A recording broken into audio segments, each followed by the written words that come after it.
Jersey's Chris Christie tweeted, "Anyone found to have violated the law will face significant penalties."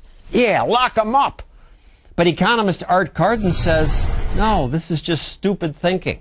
What politicians call gouging is really a good thing. So, Art, why? Well, John, this is straight off of the economics exam that my students are getting ready for right now.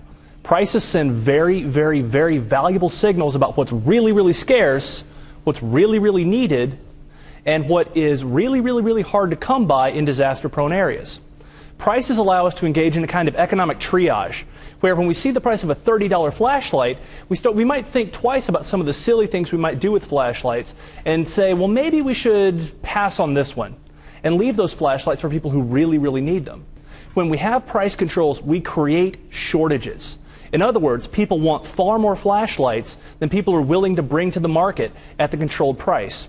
When we let the price rise, it's like a signal flare that says, bring flashlights to New York, bring flashlights to New Jersey, bring flashlights to places where they really, really need it. Chris Christie, I thought he's a free market guy. He doesn't get this? He wants to lock people up? Apparently he doesn't. Apparently stuff that is basic economics is a little bit too advanced for the governor of New Jersey. Now, one other point. The store that sold us this $30 flashlight wasn't having an easy time. They didn't have power. They were pumping water from their basement at the time. So I could see why they would want to charge extra just to remain open.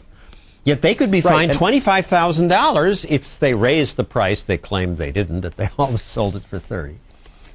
Right. That's an important point. For the store owner, it's pretty obvious that they've got some other issues to deal with, like pumping out their basement. By allowing the signal flare that prices are, by allowing prices to rise, we send a signal to the person who could sell the flashlight that, hey, there are a lot of people who want flashlights now. Would you please divert your attention from some other things you could be doing to making sure that people in New York have flashlights?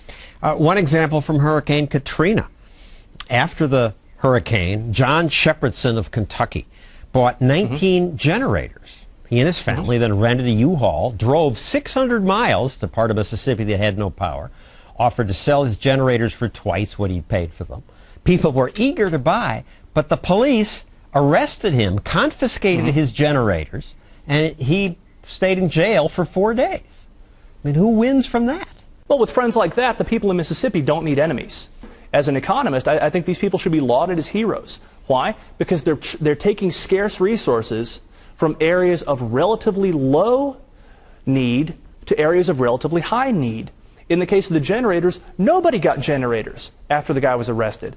But what about the poor? When you allow people to raise prices, and maybe that's the only reason I was able to get a flashlight, the poor are cut out. Rich people win. But merely passing a law saying you're not allowed to charge more than, say, $10 for the flashlight, that's not going to guarantee that poor people get flashlights. In fact, a law against price gouging is going to prevent people from bringing more flashlights to the market, ultimately. Which would bring the price down and make them more accessible to poor people. Thank you, Art Carden. Sure. Hooray for price gouging. I would just call it flexible prices.